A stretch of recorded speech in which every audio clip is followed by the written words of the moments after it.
வணக்கம். நவராத்திரி பற்றிய தகவல். நவராத்திரி என்பது 9 இரவுகள் என்று பொருள்படும்.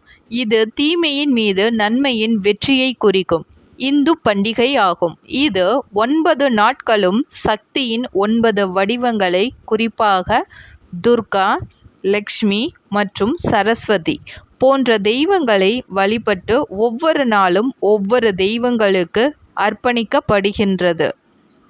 இந்த விழாவில் விரதம், பூஜைகள், கர்பா மற்றும் தண்டியா, ராஸ் போன்ற கலாச்சார நடனங்களும் அடங்கும். நவராத்திரியின் முக்கியத்துவம்: தெய்வீக பெண்மையை போற்றுதல், மனித ஆற்றலின் அதிதேவதையான சக்தியை போற்றும் விரதமாகவும், தெய்வீக பெண்மையை கொண்டாடுவதாகவும் நவராத்திரி கொண்டாடப்படுகிறது. தீமையின் மீது நன்மையின் வெற்றி: இது பொதுவாக தீமையின் மீது நன்மையின் வெற்றியாக குறிக்கிறது. 9 தேவியர் வழிபாடு: இந்த 9 நாட்களும் துர்கா தேவியின் வெவ்வேறு வடிவங்களை ஷைலபுத்ரி முதல் நாள், லக்ஷ்மி மற்றும் சரஸ்வதி போன்ற தெய்வங்களை வழிபடப்படுகிறது. 9 நாட்களின் சிறப்பு: முதல் 3 நாட்கள் விரதத்தை வேண்டி துர்கா தேவியின் 9 வடிவங்களை வழிபடுகின்றார்கள்.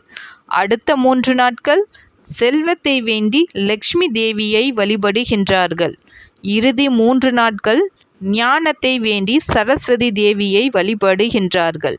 பண்டிகையின் கொண்டாட்டங்கள், சடங்குகள் மற்றும் பூஜைகள்: ஒவ்வொரு நாளும் சிறப்பு பூஜைகள் செய்யப்படுகின்றன. கொண்டாட்ட நடனங்கள், கர்பா மற்றும் தண்டியா, ராஸ் போன்ற கலாச்சார நடனங்கள் நடத்தப்படுகின்றன.